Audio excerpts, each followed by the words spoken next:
क्या शुभ नाम होगा आपका? मेरा नाम ओजस अग्रवाल है। तो तेजस्वी यादव कह रहे हैं कि अब बिहार में 20 साल पुरानी खटारा सरकार को बदलने का वक्त आ गया है। क्या आपको भी ऐसा लगता है? देखो, नीतीश कुमार का तो राजनीतिक करियर अब समाप्ति की ओर है। ठीक है, वो तो एक बीते हुए युग का प्रतीक है। उनको अब जो है संन्यास ले लेना चाहिए वैसे। और जिस तरीके से उन्होंने बार बार खेमे बदले हैं, तो उनकी निष्ठा इतनी संशय है कि वो बार बार अपनी जो है दबाव में आके अपने खेमे बदल लेते हैं। तो उनको तो वैसे ही सुपड़ा साफ होने वाला है। कह रहे हैं 20 साल से सिर्फ पलटने की राजनीति कर रहे हैं नीतीश कुमार। तो वो तो है ही, पलटू राम है वो। उनका नाम ही पलटू राम है। पलटू राम चाचा उनको बोला जाता है। और इतनी बार वो अगर बदलेंगे खेमे तो उनको यही बोला जाएगा। और काम भी उन्होंने नहीं करा है इतना। काम के नाम पे भी जो है उनका डब्बा गोल है। तो ये सरकार तो जाने वाली है और नई सरकार आएगी वहाँ पर। कह रहे हैं कि 20 साल में 2 पीढ़ियों का जीवन बर्बाद कर दिया नीतीश की सरकार ने। नीतीश कुमार में तो पूरे बिहार का वो बर्बाद हुआ है। बिहार में काम ही क्या हुआ है? आप देख लो, बिहार में हर बीमारू राज्य के अंदर बिहार आता है। हर इंडिकेटर पे, जो मेरा डाटा नहीं है, केंद्र सरकार का डाटा है, जिसमें हर इंडिकेटर में वो नीचे है। एजुकेशन में हो, शिक्षा, स्वास्थ्य में हो, या फिर रोजगार में हो, हर तरह से वो पिछड़ गया है राज्य। और वहाँ पर जो है करोड़ों लोग अभी जो है गरीबी रेखा के नीचे आए हैं, फिर से जो लेटेस्ट डाटा आया था। और वहाँ पे जाति है वो भी बहुत ज़्यादा है। जाति है जो वो है ना, जो खाई है वो भी गहरी होती जा रही है। तो बिहार में तो कोई तरक्की है नहीं। क्या शुभ नाम होगा आपका? राहुल मेहता मैम। जातिवाद की बात तो इंडिया अलायंस के जो मेन हेड हैं राहुल गांधी जी, वही करते हैं। तो जातिवाद में तो पिछड़ेगा ही बिहार। और आज तक जातिवाद से बिहार को बाहर निकलने नहीं दिया, तो गरीबी भी वहाँ पर होगी। लेकिन भाई साहब ने सारी कमियाँ गिनवा दी कि नीतीश बाबा का कार्यकाल खत्म होना चाहिए, उम्र हो गई है। ऐसा कुछ दिन पहले केजरीवाल जी भी कह रहे थे, राहुल गांधी भी कह रहे थे, मोदी जी की उम्र हो गई है, अब उनको छोड़ देना चाहिए सिंहासन और किसी अच्छे इंसान को आने देना चाहिए। वो अच्छा इंसान उनसे पूछते हैं तो वो कहते हैं राहुल गांधी। अब बताइए, जो सावन में लालू जी के साथ मटन खा रहा हो वो अच्छा इंसान होगा, किसी जीव की हत्या करके खाने का काम करता हो? तो पहली बात तो ये। और आप ये देख लेना, लालू परिवार की हालत वैसी होने वाली है, तेजस्वी यादव की हालत ऐसी होने वाली है जैसी दिल्ली में केजरीवाल की हो गई।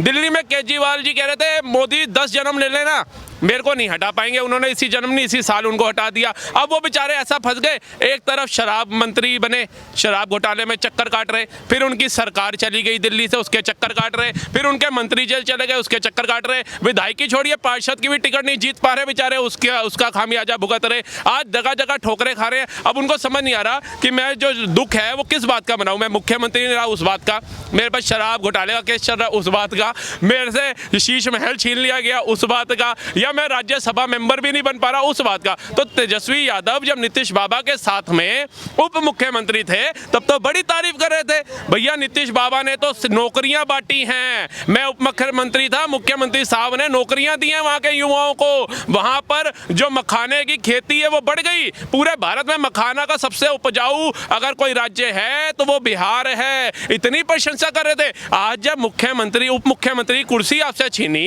तो बिहार दोबारा से डूब गया। आज 5000 करोड़ का जो वहां पर योजनाओं का लाभ दिया गया है बिहार की जनता को, कहीं वो तो नहीं पीड़ा दे रही। और नीतीश बाबू अगर पलटू राम हैं तो आप तो जब मोदी जी जीत करके आए 240 सीटों पे तब से ही कह रहे थे कि बैसाखी की सरकार है, बैसाखी की सरकार है। उन्होंने राष्ट्रपति महोदया के आगे शपथ ले ली, बैसाखी नहीं टूटी। उन्होंने 15 अगस्त को भाषण दे दिया, बैसाखी नहीं टूटी। वो 20 सर्वोच्च कंट्रियों से जाकर के सम्मान ले आए, बैसाखी नहीं टूटी। वो F-35 की डील अमेरिका में कराए, बैसाखी नहीं टूटी। देश को विकसित बनाने में आगे बढ़ रहे हैं, जर्मनी जापान को पछाड़ के तीसरी अर्थव्यवस्था पे लाने पे मोदी जी लगे, लेकिन बैसाखी है वो टूट ही नहीं रही है। तो ये बताइए पलटू राम कौन है, नीतीश बाबा या फिर तेजस्वी यादव? कह रहे कि जो बजट पेश किया आपकी एनडीए सरकार ने बिहार में वो एक जुमला है, उसमें जमीनी हकीकत से बहुत दूर है वो। देखिए, इनको सारे मोदी सरकार के जितने भी बजट आ जाए, जितनी भी योजना आ जाए, वो जुमला लगती है। अब बताइए, नल से जल की योजना इनको जुमला लग रही थी, कितने गरीबों के घर पानी पहुंच गया। पक्के आवास की योजना इनको जुमला लग रही थी, कितने मुसलमानों को, 536 मुसलमानों का तो एग्जाम्पल रामपुर का ही है, यूपी का, जिनको मकान मिला। और भी अलग अलग राज्यों में कितने लोगों को पक्का आवास मिल गया। औषधि योजना, उद्यमी योजना, सुकन्या योजना, सुनिधि योजना, इनके तहत कृषि कल्याण योजना के तहत 6-6 हज़ार रुपया सालाना किसानों के खातों में चल गया। इतनी योजनाओं का लाभ भी उठाते हैं और फिर जुमला भी कहते हैं। भैया आप कहना क्या चाहते हो? विकास को लेकर के बात करो, जातिवाद से बाहर निकलो, धर्म की राजनीति से बाहर निकलो। कभी महाकुंभ पे आपके पिताजी टिप्पणी कर देते हैं, कभी सावन में आप प्लेन में मच्छी भात खा करके टिप्पणियां करते फिरते हैं। आप ये बताइए, बिहार में आपके पिताजी ने का कार्यकाल रहा, आपकी माताजी का कार्यकाल रहा, आईएएस आईपीएस देने वाली स्टेट आज इतनी नीचे दुबकी हुई क्यों है? इसका जवाब लालू प्रसाद यादव जी पहले दे, नीतीश जी से बाद में ले। ये कुछ कह रहे हैं। जिसकी 20 साल से सरकार है उससे अगर प्रश्न नहीं पूछा जाएगा तो हम जाके क्या जवाहरलाल नेहरू से प्रश्न पूछेंगे? आप ये देखिए, बिहार के अंदर जातीय जनगणना की बात हो रही है, तो जातीय जनगणना पर आज तक बीजेपी ने अपना मत स्पष्ट नहीं करा। क्या मोदी जी ने, बीजेपी ने, आरएसएस ने अपना स्पष्ट करा है मत की वो क्या है? बिहार भाजपा वहाँ पर श्रेय लेने में तुली हुई है कि भाई हमने कराई है जातीय जनगणना जो हुई थी पिछले साल 2024 में, और जो है सेंटर में वो अपना रुख साफ नहीं करते। और जब जातीय जनगणना हुई थी तो उससे अहम जो है डाटा निकल कर सामने आया था। आप ये देखो कि 88 सचिवों में से केवल 3 सचिव जो है दलित समाज से आते हैं। तो इस तरह की जो जातीय विषमताएं हैं वो पता चली थी जातीय जनगणना में। कांग्रेस पार्टी का और इंडिया अलायंस का ये स्पष्ट है कि जातीय जनगणना होनी चाहिए, ताकि उससे जो है जातीय विषमताएं जो है, जो जातीय आधार पर वो खाई बनी हुई है, उसको कैसे कम किया जाए, वो एक समाज का एक्सरे होगा। वो उस पर आज तक इन्होंने अपना मत स्पष्ट नहीं करा। और 20 साल से नीतीश कुमार की सरकार है। बिहार आज भी बीमारू राज्य के अंदर आता है कि नहीं आता है? आप ये देखो किस इंडिकेटर में बिहार आगे है। आईएएस आईपीएस तो दे रहा है, पर इनइक्वालिटी वहाँ पर देख लो, जो अमीर सिर्फ 2-3% जो टॉप के अमीर हैं उनको छोड़ के बाकी पूरी की पूरी जनता वहाँ गरीबी रेखा के नीचे आ रही है। और वहाँ पर जो है शिक्षा का स्तर इतना ख़राब है, कॉलेज के अंदर अध्यापक नहीं है, वहाँ पर क्लासरूम नहीं है, टीचर नहीं है, तो हर तरीके से तो बिहार पिछड़ रहा है। तो ये बिहार जो है उसको किस तरीके से इस कुचक्कर से बाहर निकाला जाए, उस पर ही तो सारी बात है। उसके लिए ज़रूरी है कि भाई सरकार को हटाया जाए। और फिर बात यह है कि जो जेडीयू है, जो जनता दल यूनाइटेड है, आप उसमें देखो कि नरेंद्र मोदी और बीजेपी वो अजगर है जो अपने जो साथी होते हैं, अपने जो सगे होते हैं, उन्हीं को निकल जाते हैं ये। तो अब इन्होंने जो है जेडीयू को तो तोड़ना शुरू कर दिया है। नीतीश कुमार भी इस बात को समझ गए हैं। हालांकि नीतीश कुमार का राजनीतिक करियर अब खत्म होने वाला है, पर वो समझ गए हैं कि अब जो है ये जेडीयू को तोड़ के अपने में मिलाने वाले हैं। तो किसी को बीजेपी के साथ रह के कोई खुश नहीं है। उनकी जो केंद्र सरकार है, केंद्र सरकार बैसाखी की जो सरकार है, वो बैसाखी कभी भी हट सकती है, सबको पता है। 5 साल ये सरकार वैसे भी नहीं चलेगी। तो लालू यादव जी कब एक यादव अध्यक्ष दे रहे हैं, ये भी तो बता दीजिए। जातिवाद की बात कर रहे हैं, मोदी जाति जनगणना जब करानी होगी तब कराएगी एनडीए। आप बताइए, लालू प्रसाद यादव जी कब एक यादव अध्यक्ष चुन करके दे रहे हैं, एक आम कार्यकर्ता में से, एक आम बिहार निवासी में से, एक आम बिहार नागरिक के में से? कभी दीजिए ना, मतलब परिवारवाद रहेगा। और इन्होंने कहा बिहार जो है वो कुचला तबका क्यों रह गया? भैया रहेगा बिहार कुचला तबका जब लालू प्रसाद यादव अपनी बेटी की शादी में गाड़ियों के कारखाने लूट लेंगे, हैं, उसमें खड़ी नई नई गाड़ियां अपनी बेटी की शादी में मेहमानों को लाने के लिए लगा देंगे, भोजन के लिए बड़े बड़े 5 स्टारों से जो हमारे शेफ होते हैं उनको हायर करके लगा देंगे, तो बिहार तो डूबेगा ही डूबेगा। बिहार के अंदर लोगों को, बच्चों को अगर कट्टा चलाना सिखाया जाएगा, उनको बदमाशी सिखाई जाएगी, उनको जाति धर्म सिखाया जाएगा, तो बिहार कहां से उभरेगा? बिहार में अगर बात शिक्षा की हो तो इन्होंने कहा नीतीश बाबू को हट जाना चाहिए और वो नौवीं फेल तेजस्वी यादव को आना चाहिए। क्या इन्होंने कहा चिराग पासवान भी डिजर्व करते हैं, उनको आना चाहिए? वेल एजुकेटेड, पढ़े लिखे हैं, लोकसभा के अंदर सांसद हैं, बातें करने की उनके अंदर तहजीब है, तरीका है बात रखने का बिहार के लोगों के लिए। लेकिन क्या नौवीं फेल तेजस्वी यादव, जिसको ये नहीं पता कि मैं बिहार के कितने लोगों का आइडल हूं, और प्लेन के अंदर बैठ करके सरकारी खर्चे के ऊपर मच्छी भात खाते हैं, क्या मैसेज देना चाहते हैं कि बिहार का युवा नेता बने? इन्होंने कहा दलित कितने सचिव बनाए? 3 बनाए। अरे 300 क्यों बनाए? बच्चा वहां का राजनीति में क्यों जाए? पढ़ के शिक्षित क्यों ना हो? आईएएस आईपीएस की अगर तादाद 3%, 4% है तो वो 40% तक क्यों ना जाए? क्यों वो आईएएस आईपीएस से डीएम एसडीएम ना बने, इंजीनियर क्यों ना बने, साइंटिस्ट क्यों ना बने? आप बताइए। और बिहार के अंदर इन्होंने दूसरी बात रखी कि वहां ना प्रिंसिपल है ना टीचर है। अब एक बात बताइए, जिस स्कूल में प्रिंसिपल और टीचर नहीं होते उस राज्य के बच्चे आईएएस आईपीएस बन के निकल जाते हैं। मतलब कैसा तर्क दे रहे हैं ये लोग? क्या कह रहे हैं आप? देखिए, आप पहले ये बात को समझिए वो बिल्कुल ठीक बात है कि पब्लिक सर्विस कमीशन में जो है बिहार से बच्चे आईएएस आईपीएस में टॉप करते हैं, पर केवल वही शिक्षा नहीं होती। आप वहाँ से देखिए कि इंजीनियर हो या मेडिकल बैकग्राउंड हो या और चार्टर्ड अकाउंटेंसी का कोर्स हो, एक जितने सारे और प्रतिष्ठित कोर्स हैं वहाँ पर बिहार की जो भागीदारी है वो सबसे कम है, ये आंकड़ा है। और बिहार के अंदर तो विकास हुआ ही नहीं है किसी भी तरीके से, वो बीमारू राज्य के अंदर आता है आज भी। तो उसकी जो है नेशनल जो लेवल वो है एजुकेशन उससे कम है, जो नेशनल एवरेज है एजुकेशन की उससे कम है। और जो ये नीतीश कुमार की बात कर रहे थे, तो नीतीश कुमार ने उसके ऊपर कुछ काम नहीं किया है शिक्षा के ऊपर। तो जो बिहार में अभी बजट पेश किया गया है, तेजस्वी यादव कह रहे हैं कि उसमें सिर्फ झूठ बोला गया है और जुमलेबाजी करी गई है, आपको भी ऐसा लगता है?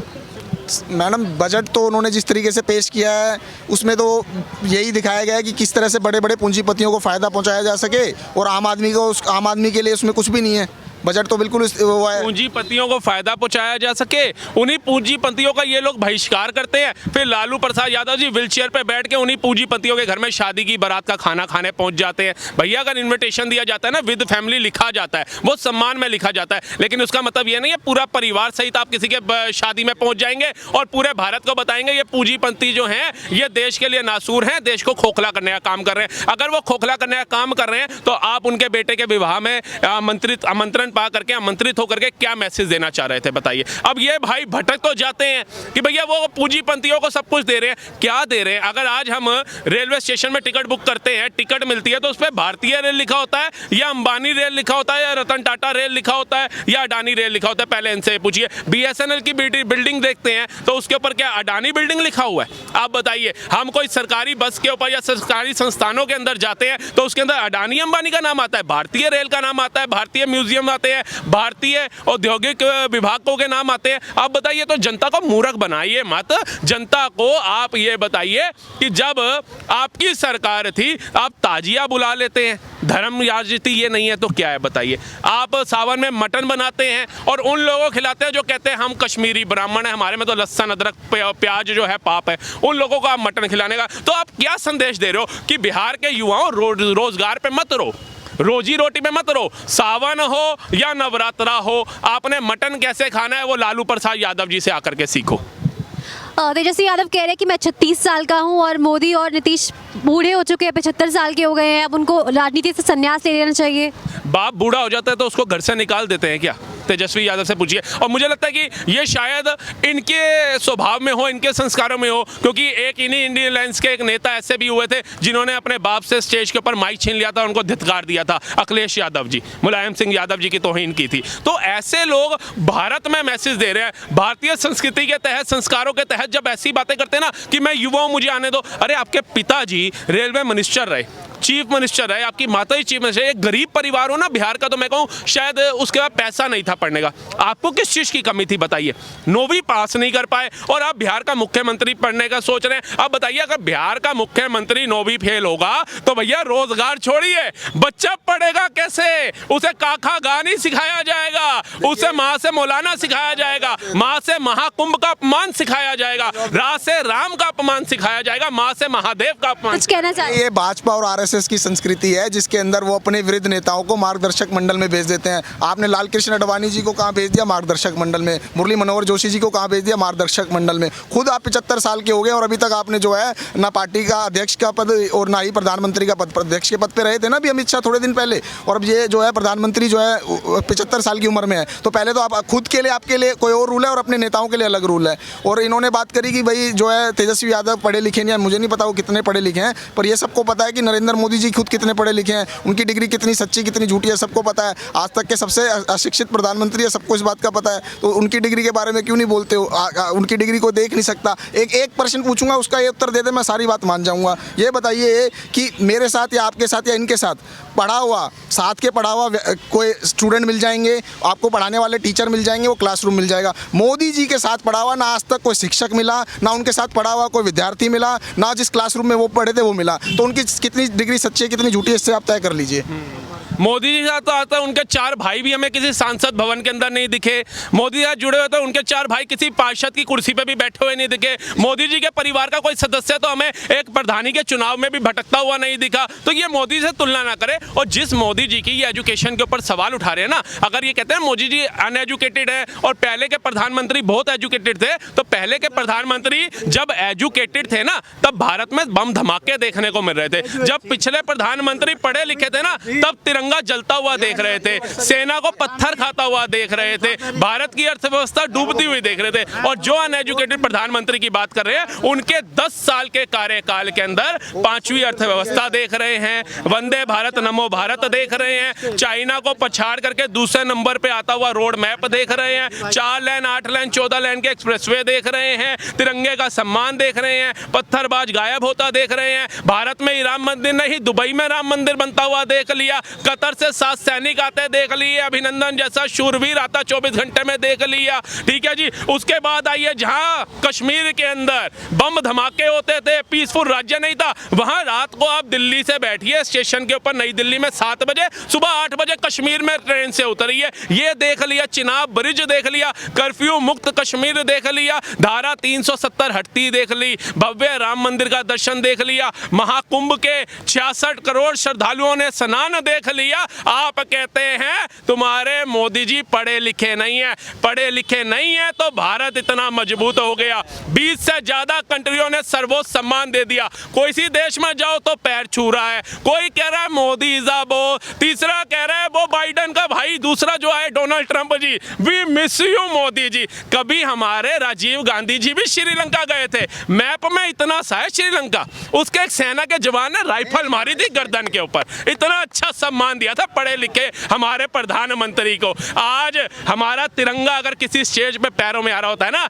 मोदी जी उठा करके उसको डस्टबिन में नहीं फेंकते, जेब में रखते हैं, जेब में। ये है भारतीय संस्कृति, ये है भारत के प्रधानमंत्री जिन पर हमें गर्व है। लेकिन आपको किन पे गर्व था? जो आपातकाल लगा करके सबको जेलों में डालते थे, जो मदरसे खोलते थे, जो वक्फ बोर्ड देते थे, जो पहले संसाधनों पे पहला हक एक अलग समुदाय को देने की बात करते थे, आपको वो अच्छे लगते थे। आपको ये एक्सप्रेसवे बनते अच्छे नहीं लग रहे, आपको ये इलेक्ट्रिक बस से दिल्ली में चलती हुई अच्छी नहीं लग रही, आपको ये इतने अच्छे जो फूल पौधे लगा करके गार्डन बनाए जा रहे हैं, पार्क सजाए जा रहे हैं, सड़कें सजाई जा रही है G20 तक यहाँ पर हो गया। और G20 के अंदर जितनी भी विदेशों के अंदर राष्ट्रपतियों की, प्रधानमंत्रियों की स्त्रियां आई, उनकी धर्मपत्नियां आई, वो भारतीय संस्कृति के अंदर। बिहार के विकास से बात करिए, बिहार में आपको कितना विकास नजर आया है? बिल्कुल आ रहा है मैडम, बिहार के अंदर विकास यही पे देख सकते हैं कि आप यहाँ पर रात को, मैं नहीं कहता ट्रेन से जाइए, कोई ट्रेन में तो पटरी जाएंगे आप बस में जाइए बिहार, आपको जा करके बिहार में पता चलेगा कि बिहार में विकास कितना हुआ जब एनडीए की सरकार बनी। क्योंकि